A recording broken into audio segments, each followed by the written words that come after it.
Tigres is dropped on Thursdays with Niko, who's coming up in short order. Very, very busy morning.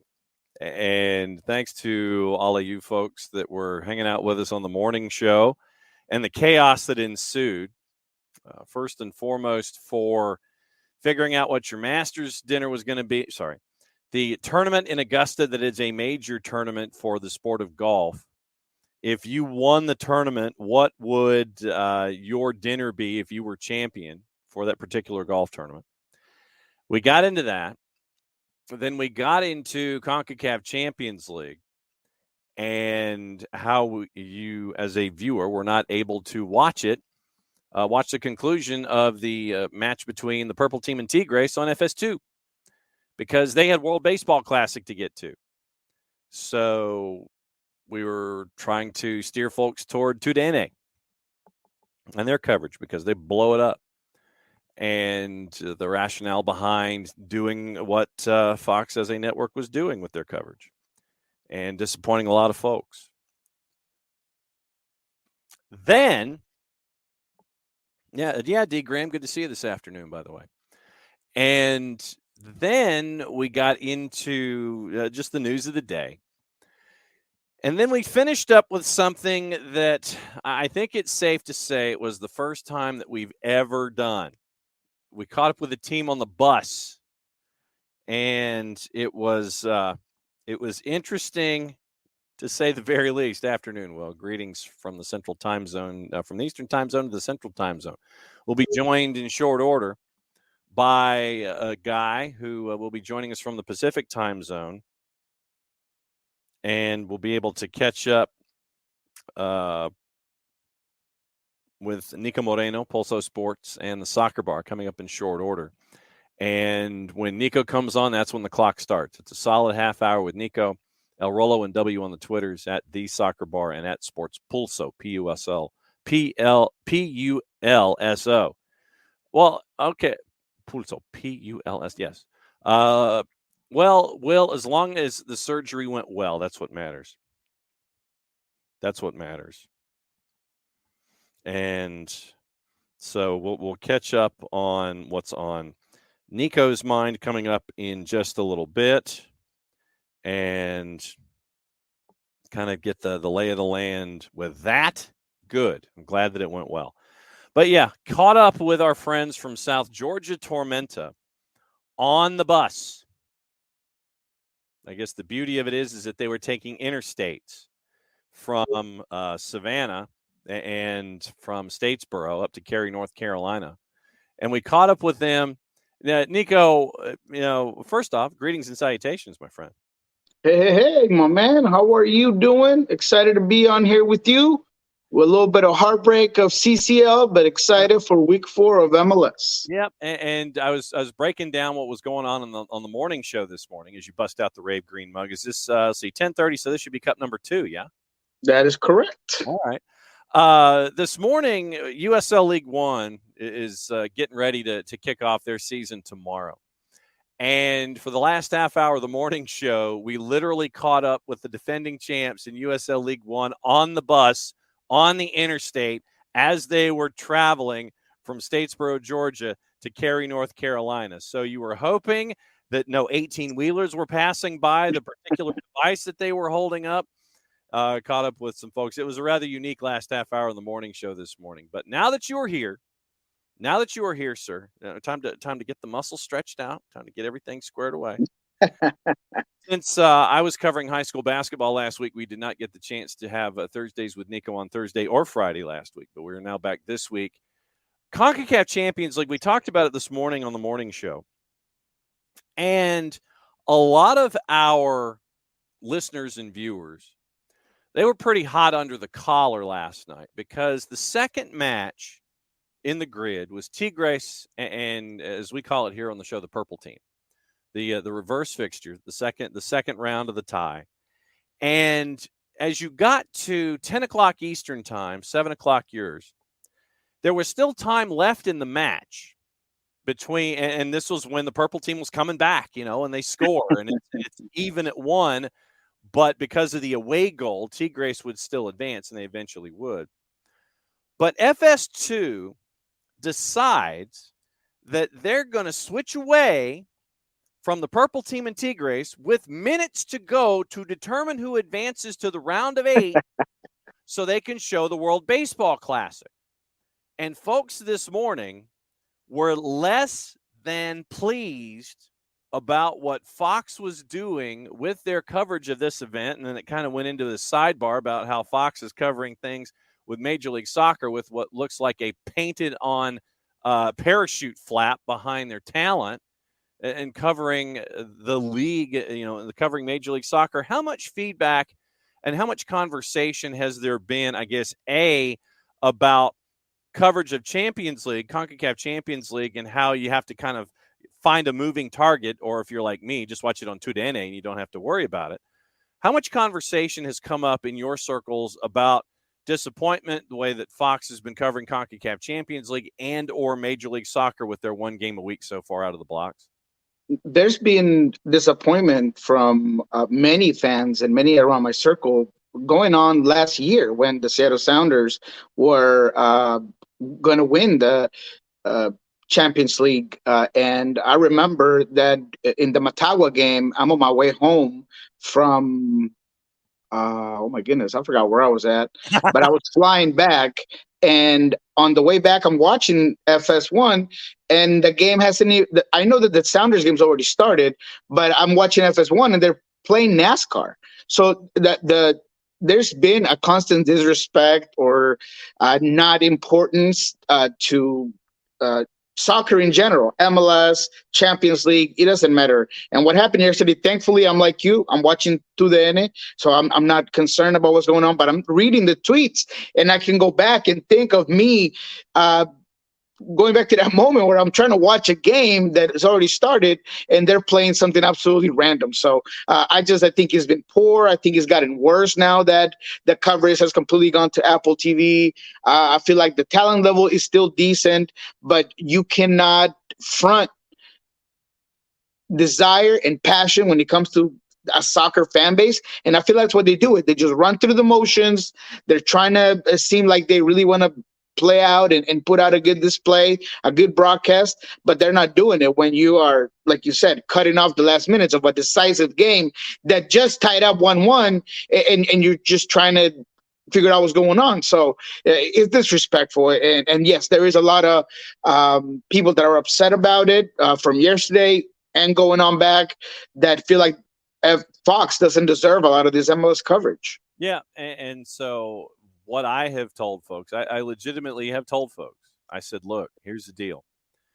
I just go straight to TUDN. I don't worry about it. And then that way, legitimately, I just sit there and it's just like it's all done, I don't have to worry about any kind of a shenanigan. I don't have to worry about any kind of trying to figure out where it is. And I don't have to figure out what I'm doing. Legitimately, it can be something where, I know where I'm going, and it's disappointing that the rights holder here in the United States feels like they can dump out a coverage, send it to the web, not be as forthright as possible, like we see with the 4-letter. At least the 4-letter tells you on the crawl at the bottom of the screen if something's going over. That's right. Broadcast is going here, or broadcast is here if you're anticipating something else. So I didn't know if it was a uniformed thing that we were looking at when it came to just overall disappointment about what we've seen. Speaking of CONCACAF Champions League, I know that Oscar Pareja got a red card at the end of Purple Team and Tigres, as Tigres advanced. But once again, it comes into that notion of, okay, perhaps we need to have some kind of video review from assistants of some kind when it comes to this particular competition. Pareja might have had a point, but he got blackjacked a red card when the match was over. Goes to a larger picture when we're talking about the competition that wants to portray itself as the competition in this hemisphere. Yeah, there's a lot going on. Papi lost his composure. There's no doubt about it. He knows better than that. He is an impulsive guy. He's a passionate coach, and that's all good and well. But you got to realize that there are times where, you just lost the game. Let's just start off with his complaint. I don't think his complaint was about the potential handball on the bicycle kick, because I think it does hit the Tigres player in his chest. I think he was complaining about the fact that no time was added. Yeah. After the last couple of minutes, there's a goal by Orlando that takes away a certain amount of time for celebrations and all this stuff. There was a lot of time consuming from the goalkeeper. There was a lot of dark arts that went into the last couple of minutes. So he's upset about that. And I definitely understand that. I think that's why he went up to the ref and is like, what's going on? He mentioned during the press conference that we'd seen it in the World Cup about how much time they were adding to games. Because there is a lot of stoppage that goes on with soccer. So I am all with that. However, I really do think that his frustrations were on himself. I think that Orlando lacked the ability to really make the home stand feel. They took way too long to put themselves in prime positions to score. I thought that they had the right personnel out there, but they were just not fluent. I continue to worry about Facundo Torres just not carrying his weight sometimes in special moments. This is where legends are made. This is when, if you're the star, the face of a franchise, which I believe he is today, the face of that franchise, you need to show that. Because the only face of the franchise that was seen yesterday was El Pulpo. Gallese was everywhere. He's the man of the match. I mean, that thing could have gone 5-1 if it's not for Gallese. That was absolutely spectacular in front of goal. So, all in all, I think that Oscar Pareja, the brilliant strategist, and I have nothing but respect for him. I thought yesterday a lot of the frustration was in himself and his players' inability to execute the game plan.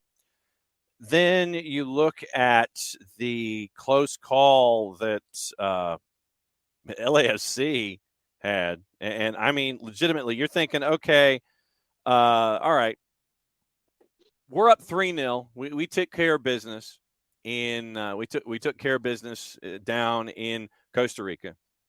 Then, of course, what happens in true CONCACAF fashion? Alawalense scores twice to make it 3-2 in the aggregate. They're one goal away from sending it into chaos. And then, of course, Cherundolo goes to his bullpen, brings out Carlos Vela, scores with 15 to go, and then you're done. Then also on the board, Philadelphia, they take care of business. Real España turns it into a shooting match, and then it finishes 7-3, but it was cool and everything. But once again, so you're looking at Austin and Violette is their own separate topic.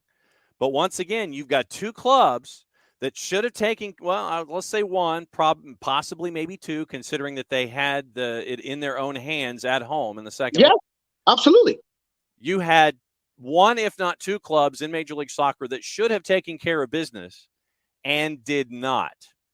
And once again, I'm sure folks are sitting there outside of Major League Soccer, sitting there going, aha, that negative vibe is coming from outside sources about how MLS teams in CONCACAF Champions League didn't tow their own weight. Yeah, so we go to two different spectrums, but they're both right at the limit of a huge disappointment. One is the embarrassment and the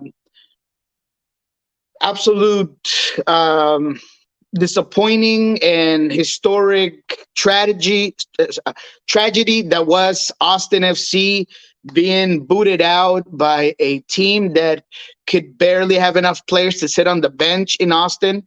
A Austin team. FC Motown to get players out of the NPSL who have associations with Violette. Literally, it's how it was phrased. They have relationships with Violette. Really? It's called a plane ticket, and hopefully getting out of Newark without the nor'easter coming away, and you get out of there in time. That's your relationship. It's a plane ticket and an ID badge. So it all goes back to MLS teams learning from this. I mean, it took the Seattle Sounders a few times to realize that you cannot speculate against any team in CONCACAF. It doesn't matter what it is, because you have a huge target on your back, and that team's going to come in with nothing to lose. So they're going to play lights out, and either you stomp them and make it seem like, oh, it's all right. They beat a team that was just an island team, and they're semi-professional players and all this stuff, or you get embarrassed like Austin. So you got to go with, I'm not going to speculate. I'm going to put the best team I have possible, and I'm going to take care of business. And that was my frustration with Wolf, his tactics, the way he approached that first game. You cannot speculate.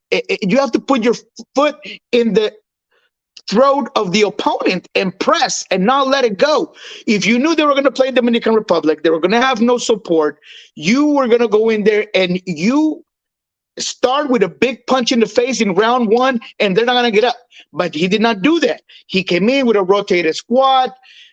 When he could have used that, and I've said this before in a couple of other shows I've done, he had the ability, the opportunity to change the bad momentum from a bad start in MLS, because they have not hold their play to the expectations. He could have done that, changed that momentum by stomping this team on the first leg, taking that momentum into MLS, and then finished off with a Coke and a smile in the second leg. But he did not do that. They were struggling for air. They were trying to get back.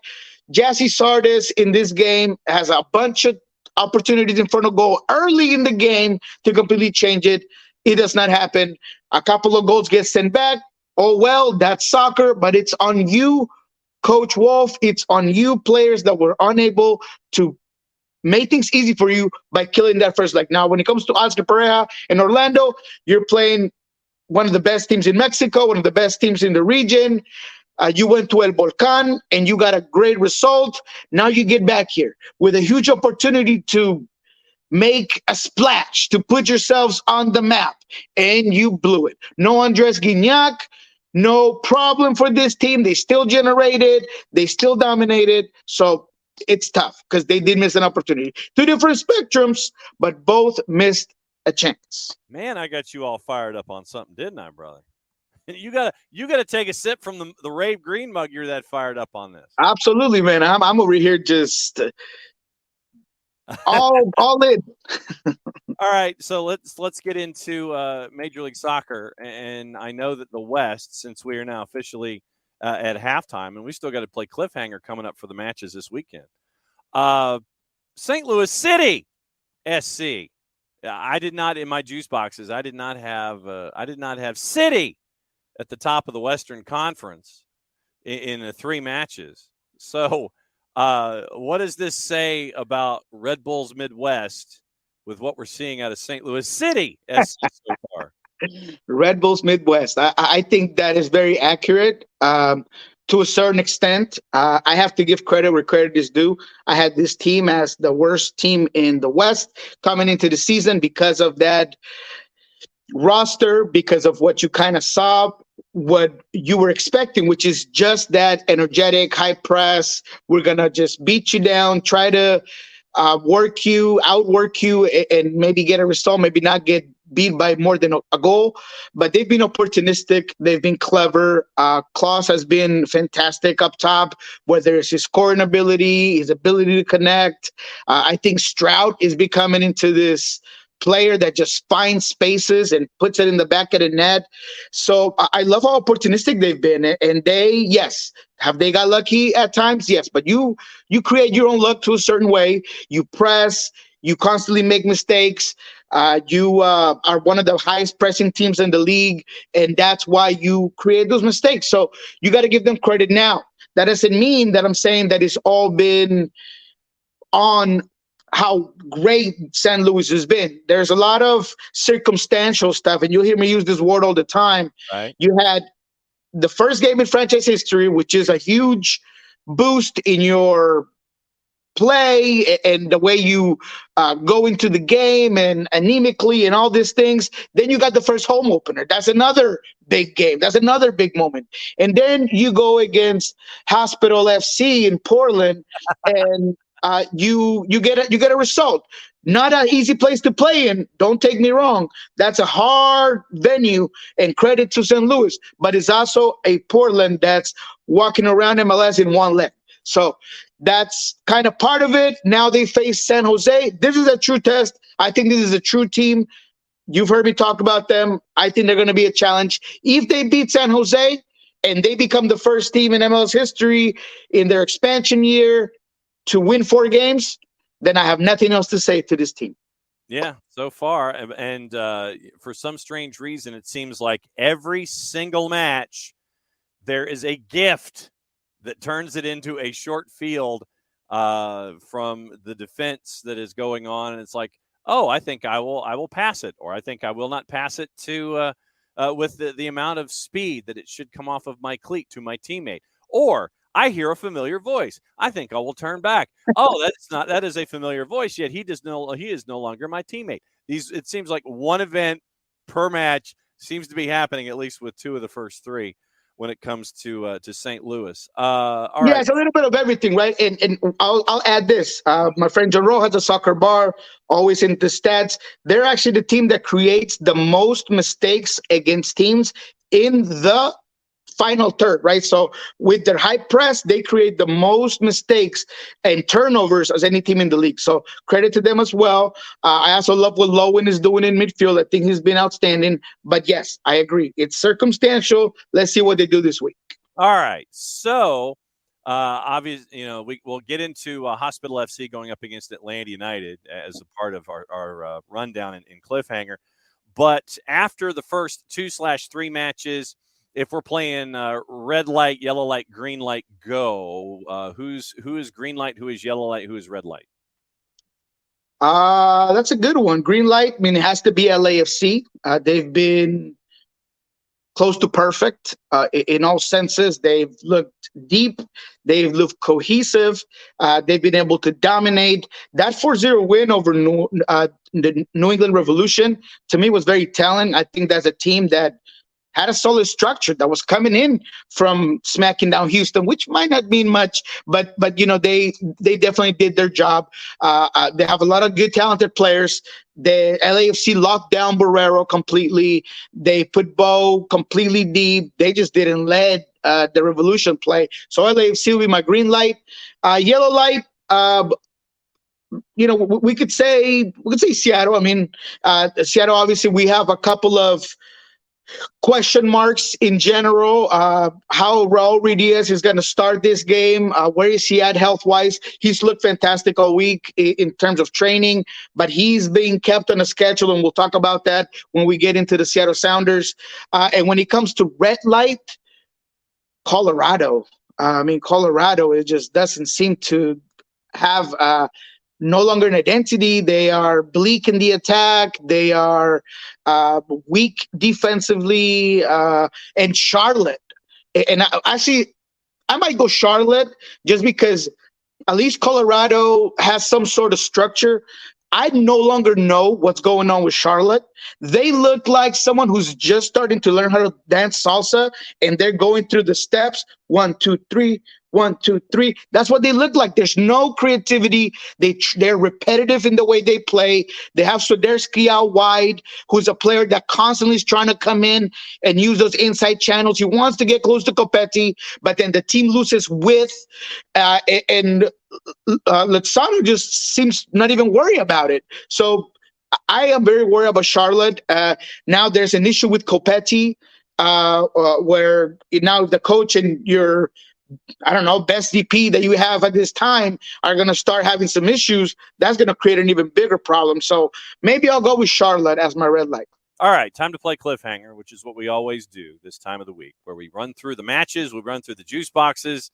Niko takes the sip of the caffeine from the Rave Green mug, and we roll through and we find out what Niko has to say about the upcoming matches here in Major League Soccer. And we'll start off with Rave Green and LAFC coming off of their close call with Alajuelense, 4 o'clock Eastern time on Saturday afternoon. Sounders are a favorite at a plus 123. LAFC's north of plus 200. Your draws north of plus 250. What do you think about this? That's a tough one. I wouldn't put any money on it just because I do believe that this is a derby. Christian Roldan agrees. Brian Smetzer doesn't with me. But there's been so much animosity in big time games between these two franchises, arguably the most successful over the last 5-10 years. When it comes to the West, the LAFC is like this new money, this Hollywood, and you got Sounders, which although they're also an expansion team, they have an OG feel to them because of their community, their soccer, their brand, the way they handle their philosophy. So this is a big game. Dennis Baunga came in the game yesterday because he had to. So maybe he has a little bit of extra miles on his kilometers. So we'll see how he plays this game. It's going to be a fantastic one for me, the best game of this week. But I'm going to take the home team. I think Seattle is out to prove something. I think that they realize that what happened in Cincinnati cannot continue to happen. They're coming to face a team that pressed them more than even this LAFC team can do when it comes to that high lines. They've been working on how to build up, maybe how to play a little bit more direct sometimes. So I think Sounders takes this one. Wouldn't put any money in this because, like I said, it's a tough one. But if I did, I'd probably go Seattle Sounders. Start at the 7:30 Eastern, which means that it's the Five Stripes and Hospital FC. And obviously right now, Atlanta United, a -156. Your draws north of +310. Portland right now to win is a plus 390. All right, so here's the injury report. Out. And this is as of yesterday. Obviously, things can change before Friday when you file your last one, before you file your roster for your travel roster. Out. Felipe Mora, left knee. Sebastian Blanco, left knee. David Ayala, right knee. Dairon Asprilla, right knee.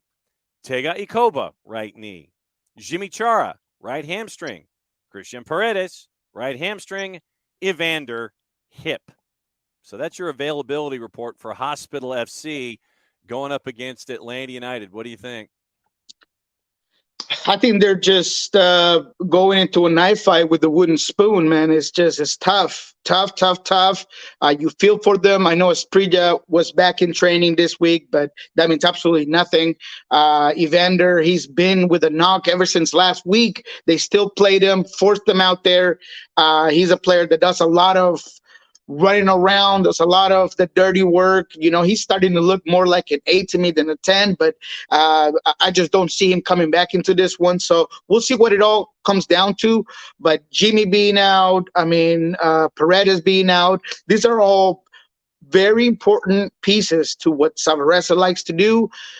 Gio being Gio, he's done his best to move things around, play with a back line of 3, trying to take advantage of set pieces, all this and the other. But at the end of the day, when you don't have the weapons, you just don't have the weapons. So going against an Atlanta team that's been fantastic, that now with Caleb Wiley being just stars out, just a player that's just dominating the way he has. Such a joy to watch a player that can get forward and be as creative and dominant as he has, with a Thiago Almada that to me is going to be hands down the best young player in MLS, with a team that just seems to really vibe right now. I don't see how Portland can get close to touching this game. So then let me ask you this. In the match last time out against Toronto FC, basically Big Shot Bob decided that he wasn't going to play. Ball's got cooties. I'm kicking it down. And if I get my one chance on a turnover at the back to create a short field, since I didn't have Insigne, and then you had to swap out Dio before the half, and then you had to swap out Akinola as well. I mean, Big Shot Bob didn't want to play, and he's just like, look, I'm going to get out of here with a point. And the fact that he got an early lead, you knew he was going to put 15 behind the ball and it wasn't going to matter. If Gio is in this same kind of a situation at Hospital FC, is he going to play? Does the ball have cooties? Are we going to see the same thing again? Or is he going to try and go out there and still, we're going to dance with the girl that brung us. We're going to do our best. Or are they just going to sit there and stand there and play with 15 behind the ball and make it, you got to crack the bunker here? What do you think? I think he could park the bus a little bit. I'm not going to think he's going to play cooties ball because that's just not Gio Savarese. He has some players that are better with the ball on the ground, settling it down. He's going to get a lot, and he's going to need a lot from Mosquera out wide, who has been, fantastic. Obviously, you want to get the ball to Santiago Moreno. You have still, despite all of these injuries, you have a very decent midfield. So we'll see. I do think that he's going to play pragmatic. He's just not going to be, let's just knock it down and get away from it. He's going to try to counter. He's going to try to use the speed of his players, the remainders, those who are remaining. But yeah, I don't think it's going to be cootie ball, but definitely a little bit pragmatic. All right. CF Montreal hosting Philadelphia Union. CF Montreal is a favorite here at a plus 154. The Union come into Stade Saputo at a plus 166. What? I don't get that one. Take that 166 and jump on it, man. Hey, I would. I mean, without a doubt, are they trying to maybe put in consideration CCL? I mean, I don't know. I will take that and run away with it. That's for sure. Revs hosting Nashville, and we continue to get question marks. Revs are a plus 134. They're your favorite. I'm taking Nashville. Nashville's a north of plus 200. I'm taking Nashville all day on that one. I mean, look, once again, New England Revolution is a team that has a lot of interesting pieces from the midfield going up, but that back line is missing a stud, a pillar, someone that's got to lead that defense. They don't have that. I think that midfield gets exposed constantly because they're playing with one CDM that cannot cover that much space. Everybody else is extremely offensive-minded players. I still don't know where Carlos Hill is going to be. He came out with a knock. So, yeah, a lot of question marks on the New England Revolution. And, man, now I'm thinking that instead of just putting March Madness, I might head to the casino and maybe add some MLS wagers on this one because that's winning for you. That's what I'm saying, brother. NYC hosting DC United. NYC is a minus 159. DC United's north of plus 400. Yeah, we can move on.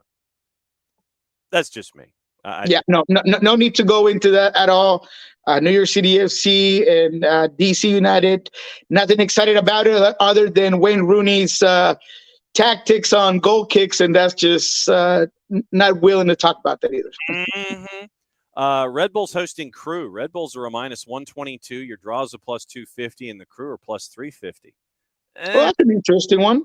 Yeah. It's an interesting one. I mean, Columbus still has so much to prove. I still think that they have more than they've showed so far.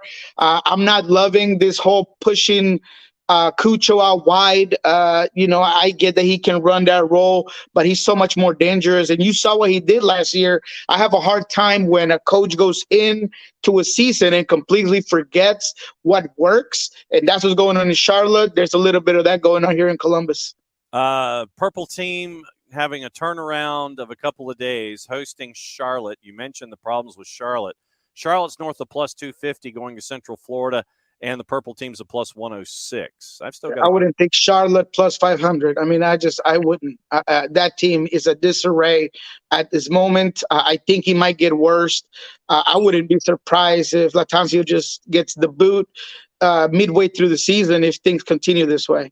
Big Shot Bob, once again, does not have Insigne, does not have Akinola, does not have Dio, and he's a favorite hosting Inter Miami at home at a minus 102.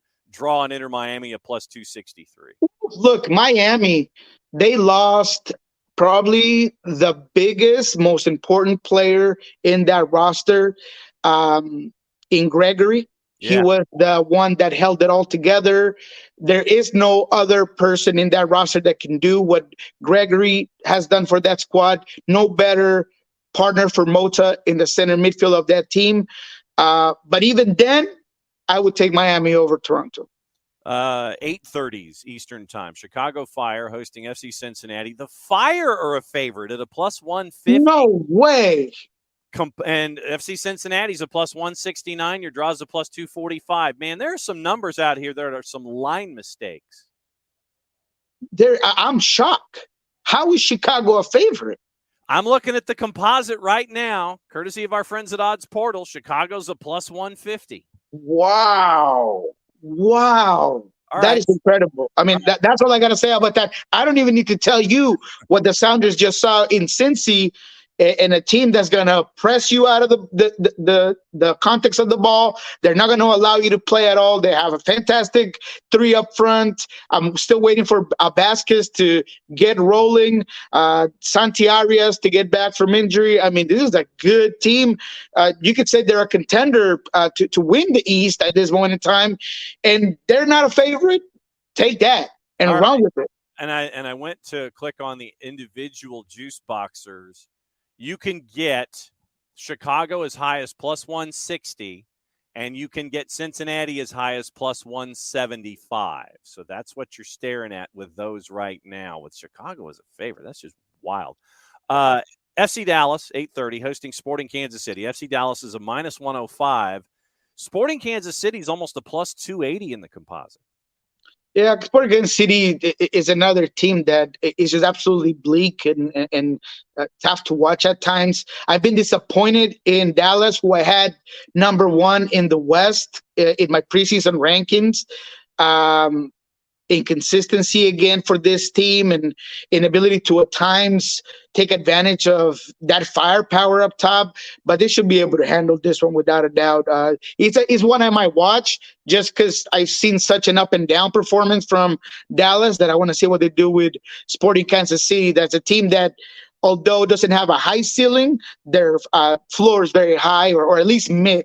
So, they're going to try to make it interesting at least. All right. So let's see. Next on the board, one of the Copa Tejas games. Houston is a favorite at home hosting Austin FC at a plus 139. Austin FC coming off of the loss to Violette's a plus 183.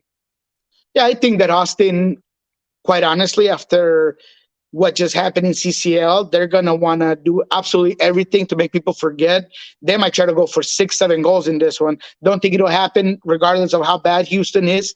I really do think that from the coaching staff to the front office, they're hot. Their seat is hot right now. I've seen the fans on Twitter. I've seen the fans in interviews just completely upset about how everything happened. So I think they're going to want to make things right with a good performance here against Houston. Three more in cliffhanger for this week. St. Louis City SC at a minus 106 hosting San Jose. The draw in San Jose are within the margin of error, both basically around a plus 270. That's an interesting one, man. I really do want to watch this. I continue to say that this Lucci ball in San Jose is something to watch over. I think Christian Espinosa has just been so good, so relentless. He's so creative. I think Ibobasi is in for another fantastic season this year. They seem to be solid defensively. I just really like it. So San Luis being the juggernaut that they are right now with the 3 wins of the season, especially if they win this one, they're going to beat Seattle Sounders for being, the team with the most wins on their inaugural year. So, we'll see what happens. I think San Jose will take this one, though. 2 more, 9:30 Eastern, Colorado hosting Minnesota. The Prairie Dogs in Commerce City hosting Minnesota United. Colorado, a plus 110 because of altitude. You're drawing Minnesota United, both around plus 240. I wouldn't put money in that game because it would make me want to watch it. So I just would not at all. I mean, Minnesota has been as boring as they've ever been. Colorado couldn't score in a USL team. I mean, it's a difficult game to watch on that one. No doubt. Last one on the board is a 10:30 start. LAG at home, big favorite against Vancouver. LAG's a minus 150, basically. Vancouver to wins a plus 360. Talking about hot seats, man. I mean, LA Galaxy, absolutely horrendous this season. They look like they cannot generate anything. And we talked about this, John. I mean, me and you sat here and we questioned the build of this roster. We questioned how they were going to be able to go away from what they had last season because they have no real wingers. They have no dangerous players. They want Ricky to do absolutely everything as if he was LeBron with the Cleveland Cavaliers back in the day. And he's not. Ricky is not. So it's difficult. It's tough to watch. They're Also, I'm trying to figure out when Javier Hernandez is going to be back to this team and what kind of impact he'll have. But yeah, this one is another one that's not so fun to watch. I might too, just because it's the last game that I might have to watch with a nice cup of something in my hand. Vancouver's been, I don't know, interesting to a certain extent. With the way they handle CCL and they're kind of up and down. Maybe I'll watch it. If I had to put money on this one, maybe Vancouver. Did you say they're the underdog on this one? Plus 350, yeah. Yeah, I'm taking Vancouver on that. I'll definitely drop a couple of juice boxes on that. Yeah. Basically, that is the Hawaii game for those who do the juice boxes with college football. If you've had a bad day, you're looking for that Hawaii kickoff at 11:59 Eastern time to try to get everything back with that last game on the board. What else is on your mind before we go? What's going on? What else is on your mind before we get out of here? Oh, guys, well, just a little bit of Sounders news. Nuhu gets a 3-year extension to 2026. Very interesting. I think deservingly so. I understand that there are people that are still skeptical about Nuhu's overall potential and maturity, but I think that both Craig Weibel as well as Brian Smetzer mentioned the fact that a lot of the expectations for Nuhu is that he continues to grow as a person, as a player. I think he's gotten a lot better in a lot of aspects of his game, and he's fun to watch, man. I mean, I get it. I mean, he's not the most tactical player, and he might make you scratch your head when he gets to that final line and drops a ball right over the 101 section. But at the same time, he's a dominant 1v1 defender. That's what Craig Weibel said about him. Just that skill set alone he mentioned is worth keeping him around. And he's a player that's gotten a lot of interest from both MLS and abroad. I really don't think he's going to be here past the summer of 2024. But good job by Seattle by locking him down, making sure he doesn't go out for free. Hebert still not ready for this game against LAFC. He worked independently, doing a little bit of cardiovascular stuff, a little bit of footwork and ball handling stuff. However, Raul Ruiz seems to be 100% ready. Told you I was going to talk a little bit about it. He looks determined. He's ready to go. He wants to get back in his old goal-scoring ways. Brian mentioned that he looked upset. I think it was on Tuesday. He was angry. He got removed from the game, so he's walking around the outside of the field, and we're thinking he pulled something. What happened? We asked Brian. He's like, look, he's on a limited schedule for everything, including practice. So he's just upset that he won't be able to play with his friends as much as they are. But I love it. I think it's important. He said JP's going to be on a limitation. Raul's going to be on a limitation, Hebert. So I think it's just a team that's being careful because of all the injuries. What he said. Nothing like being with your friends on the playground. Soccer at the soccer bar and at Sports Pulso, Pulso. That's right. At El Rolo and W Thursdays with Niko comes to a close. Grab your tickets, grab your laptops, close them all up, put them in your backpack because it's time to go. And Niko, send us home if you would, please. I appreciate you guys. It is my favorite show of the week with the one and only John. Take it away. All right. Since it's the end of the show, play it safe, everybody. Mucho platial. It means we get to do this. We'll see you again next week.